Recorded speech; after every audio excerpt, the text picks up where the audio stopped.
Hello, everybody. Welcome to Burlington Matters. I am Burlington Mayor Marianne Mead Ward, and we have another awesome show for you today. This is the 7th or 8th in our community series where we go to different parts of the city with the ward councillors as our guide and meet community folks who are doing awesome things. And we have another terrific show today. I know you will be inspired, so we'll get right to it. We have today Leslie Barbetta from ACT, which is an acronym for Active Community Teamwork. She's the co-chair, and she's going to talk to us about what that means and what that group is up to. And of course, Ward 4 Councillor Shauna Stolte is here to talk about the importance of community groups like this in helping us around the council table do our work. So I'm going to jump right to you, Leslie, and ask you, tell us a little bit about ACT and when it got started and what it is about. Go ahead.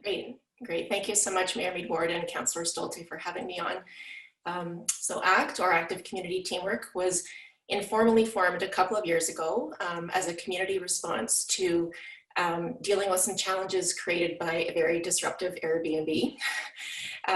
It was founded by our co-chair, Mary Alice St. James, who has a long history of advocacy work for our neighborhood.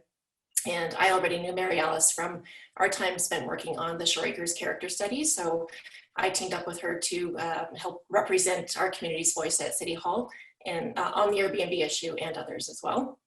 We became more formally established during COVID. We've created a logo, we've expanded our membership and connections through other parts of the neighborhood. And many members of ACT were also previously involved in the character studies. So we already had some common ground on a few fronts with several of them, which was nice. And I just actually would like to add that I owe Mary Alice a big debt of gratitude for her support in having me speak on the group's behalf today, because she is my biggest champion and she has the heart of one as well. She sure does, and we'll come back and talk a little bit more about character studies. But first I want to go to Councillor Stolte and ask you how you first got aware of and involved with ACT, what your relationship is, and how it's contributed to your ability to serve your constituents. Thank you, Mayor, and thank you, Leslie, for being here today. I really appreciate you taking the time out to come and join us. It's great to hear your voice. Your voice on behalf of ACT is literally what's important in this conversation. And when I first became aware of ACT, as Leslie had said, it was, I don't think it was called ACT at that point, but they certainly were acting on behalf of the community in regards to that Airbnb that was being quite disruptive in the particular neighborhood. And once we kind of got a handle, it took a while, but once we kind of got a handle on the disruption of the Airbnb, the group kind of quieted down a little bit. And it was at that point that Mary Alice St. James and I had a conversation about not letting the momentum go, to not let that go and to not only respond when, as a community, when there's an issue to deal with, but to consider keeping it going in the form of a more formalized community group that could do some positive things and not just be there for when there's an issue. So I remember at first Mary Alice's response was to say, oh, it's kind of unfortunate that we need to do that. And I said, oh, don't think of it as unfortunate. Think of it as a benefit to the community.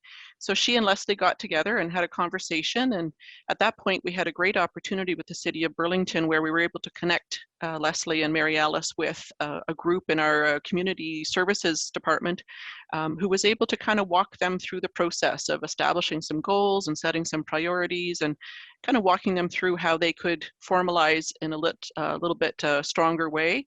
And they jumped all over that. And so, give credit where credit is due. Creating community groups like ACT is, it's kind of like raising kids. You just kind of teach them how to walk. And then after that, it's up to them to decide if they're going to run. And this group in ACT has not just ran, but they've flown with this. They're just soaring with it. They've expanded their community reach. They've expanded the supports that they offer to the community and encouraging the community to support each other. And it's just been a beautiful thing to watch. It's been really, they're just so engaged, and it's certainly helped me to stay much more on top of the pulse as to what's happening down in the Shore Acres community. I meet regularly, about once a month, with Leslie and Mary Alice as the co-chairs. We have a good meeting about, we talk about agendas and, items that are important to the community and issues that have come up, and also have a great talk about some of the great work that Leslie and Mary Alice and the group are doing to support through COVID. They've been so instrumental in supporting seniors in the community through COVID to participate in a food drive for the food bank. I mean, it's just been marvelous to watch, and I'm really, really appreciative that Leslie and Mary Alice and the other members of the ACT community have just taken this on and run with it. It's been great. That's great to hear, and I'll ask you, Leslie, about some things that might be coming up that the community can participate in. But I want to go back to, actually, I'm going to go back first to the situation with the Airbnb, because I know this is a situation that communities really across Burlington have faced, and they would probably benefit from and value your hard-won and difficult experience in this area. So tell us a little bit about what was happening and how that came to a resolution and the involvement of ACT in making that happen. It's really a true partnership example of community collaboration with the city on that situation. Go ahead. Yeah, so it's interesting because I came a little bit late to that particular issue because where I live is not immediately impacted by that particular property, but it is a citywide issue. And I know many of the people who did live in the surrounding area to that home. And there was a constant late nights with partiers, more people than there should have been in this home, loud music. There's young children in the area. So some of the stuff that they were being exposed to was really inappropriate. Parking all over the place, debris and unmentionable things left on people's lawns. And it was a really unfortunate situation, very stressful, it was a high anxiety time for many folks because their safety felt compromised. So there's been some advocacy towards having a short-term accommodation bylaw implemented, and we're just sort of waiting for some updates on where that stands with things. I know when we last spoke in person, I think there was going to be some discussion of the winter months, because now these issues are not strictly related to just house rentals, but swimming pools as well.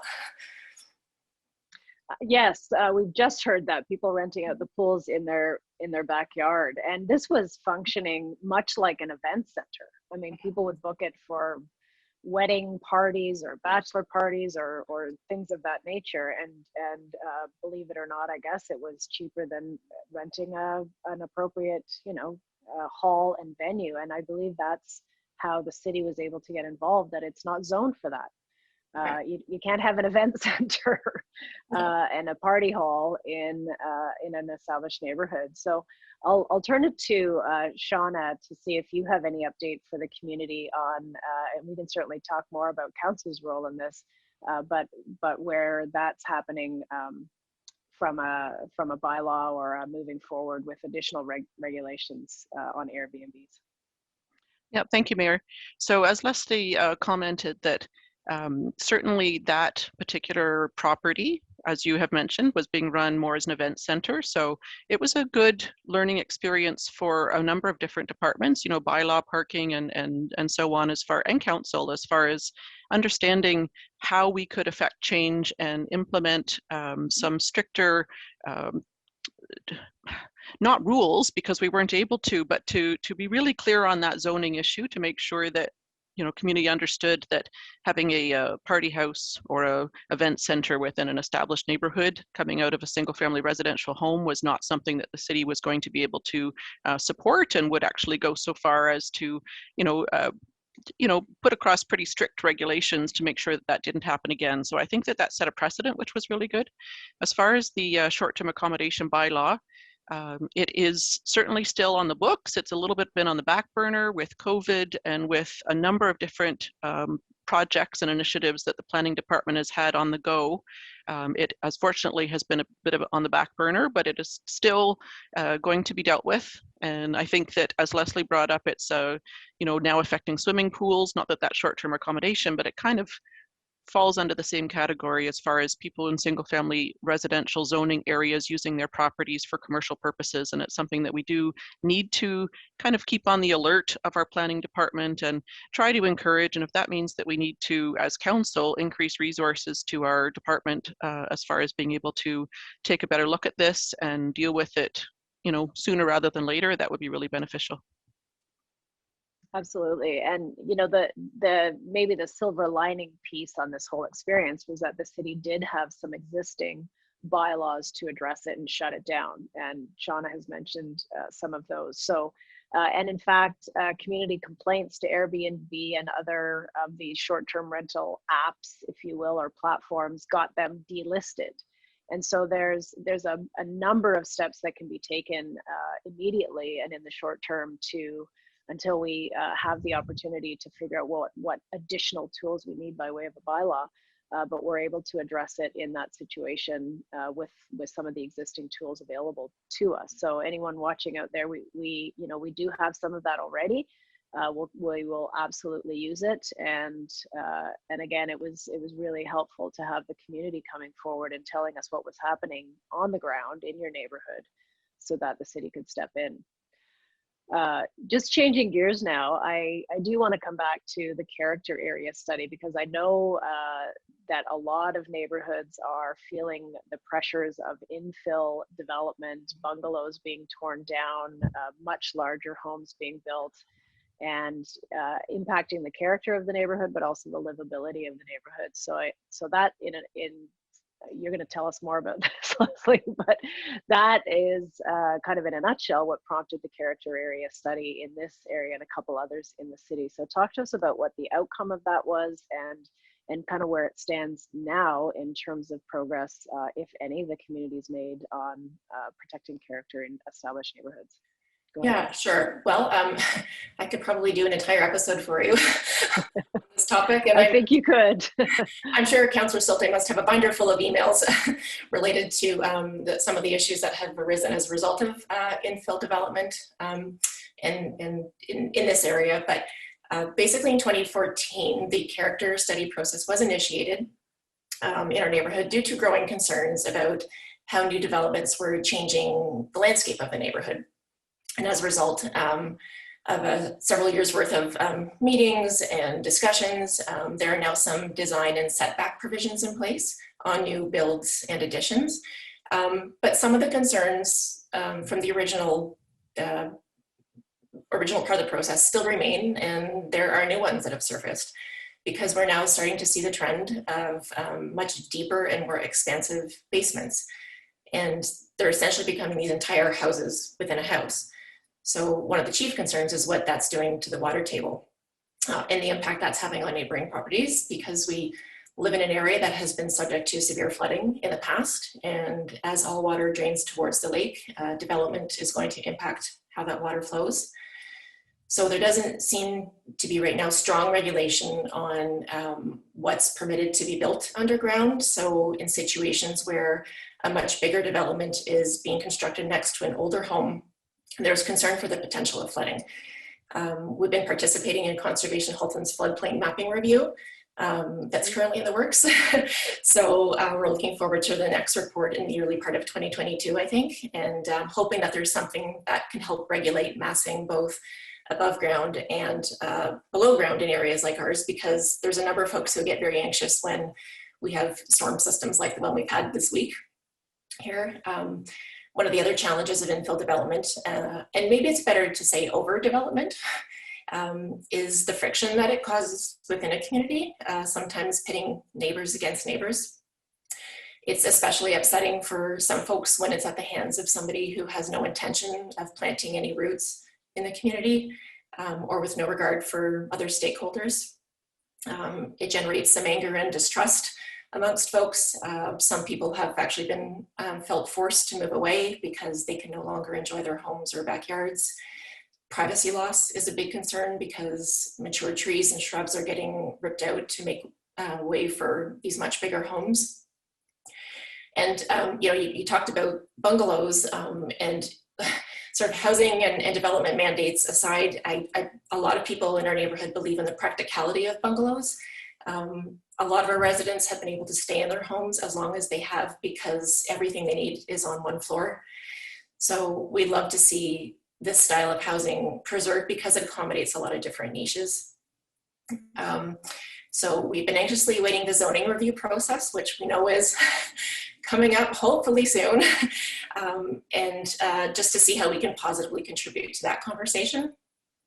There is a constant state of construction in our neighborhood as well, and we've been working with Councillor Stolte to try to tighten up some of the policies surrounding construction management, including the duration of work, the parking controls, improved job site supervision, health and safety risks, and ways to minimize damage to surrounding public and private property. This sounds like it's almost a full-time job for the community to manage this, Leslie. I've actually said that to a few people, that I could turn this into full-time work, but I wouldn't do it if I didn't enjoy it. I have learned way more than I thought I was going to, but it's knowledge is power, right? As the saying goes. It absolutely is, and it's that real world experience, which can sometimes be separate from what the predictive modeling or the plans might show. You know, it really is so important to be in the field and talking to residents. And I think you're the first one who's ever raised the issue about what's happening under the ground. That is new. You know, mostly I hear from the community about what's happening above ground, but I know you've raised it in some correspondence with me, or others have, with respect to the water table. So I think that's a really, really important consideration, especially in the era of climate change, where we know we're going to have wetter, wilder weather more often and for longer periods of time. So I want to turn it now to Councillor Stolte, and really you can jump in on any of those points. We've talked about a lot of things. So there's the character of the neighborhood, there's the construction mobility plan for low density. You have been a very strong advocate for providing some bit Wild West out there and providing some guidelines. So I'll just turn it to you to speak to any of those issues that you want to weigh in on. Thank you. Thank you. And again, Leslie, I appreciate how succinctly and clearly you addressed a number of different things, and you're absolutely right. I mean, when we talk about the character study area, the focus of that more was around dealing with planning and design and zoning and so on, more theoretical ideas about the neighborhood. And what it didn't necessarily address in so much is that livability. And when I talk about livability, I mean, as Leslie was commenting, literally the on the ground, next door, walking through the neighborhood, walking your dog experience of living through what happens when a neighborhood turns over.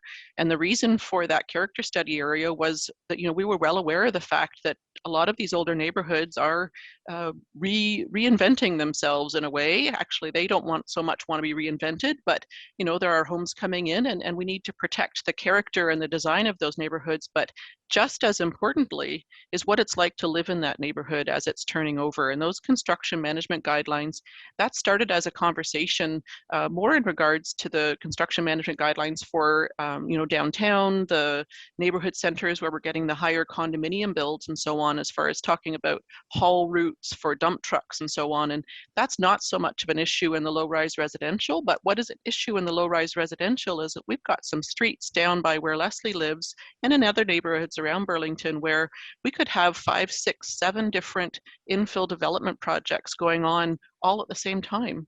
And we don't have policy in place that controls what the impact that's going to have on the people who are trying to enjoy their quiet, you know, life of in their home and trying to sleep at night and not have. I mean, there was at one point, Leslie, I hope you don't mind me mentioning Leslie, but she had, you know, new construction going up on both sides of her. So she was surrounded literally by construction for quite a long period of time, and the dust, the noise, the parking on the street. So what that instituted was the real push to also look at construction management guidelines for these low-rise residential neighborhoods.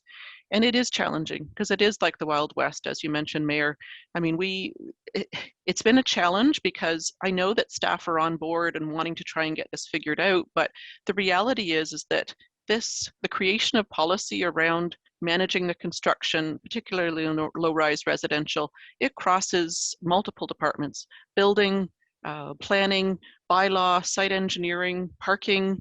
It's multiple different departments and crosses what we now have discovered involves potentially amending about 6 different bylaws, at least 6 that we have figured out thus far. So to amend 6 different bylaws that cross at least 5 or 6 different departments, that's a really complex piece of work. And I give a huge credit to Kerry Clark, who's been doing a ton of work in the background, trying to get that organized. He's been a champion. He's been trying to get the different departments kind of on board as far as what needs to happen to work together and to not have these silos that the city's been accustomed to working under, where one doesn't know how they're impacting the other as far as departments are concerned. So there's been a lot of work done, but the reality is I think that it's time for us to probably look at this construction management from more of a top-down. You know, I think that we need to make it a more of a corporate initiative to really be able to affect the change that we're going to need to. I mean, we have, for example, parking. We could at any time on those 7 different new builds that are going on one street, we can have 8 to 10 construction vehicles, you know, at any given time for each of those builds. And we have neighbors who can't get out of their driveways, whose driveways are blocked. We've got bins up and down streets, you know, construction bins. It's not manageable, and it's not fair to the community to have them live through this. And the reality is, as those neighborhoods continue to turn over, it's ramping up. It's becoming more and more prevalent, so it's not going away anytime soon. And as Leslie mentioned, it's really, really saddens me when I hear of longtime residents who have felt the need to leave their longtime home because they just can't live through it anymore. These basements, just to touch on that, it's an issue that other communities all the way over to London, England, I think is where it first started, in an effort to try to expand usable space on a particular property. And if there's one good thing, and it's a very small thing, but one silver lining of these big basements is that it tells me that the building community is listening and hearing that the community, with Leslie and Mary Alice and others who are advocating so strongly for the character of their neighborhoods, and that there's a council who is holding the development community to the character study area and to these zoning restrictions on what can be built above ground. That's a good thing.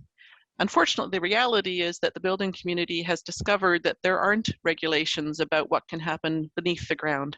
Our planning regulations only cover from the ground up. Our stormwater management deals with runoff of above ground stormwater.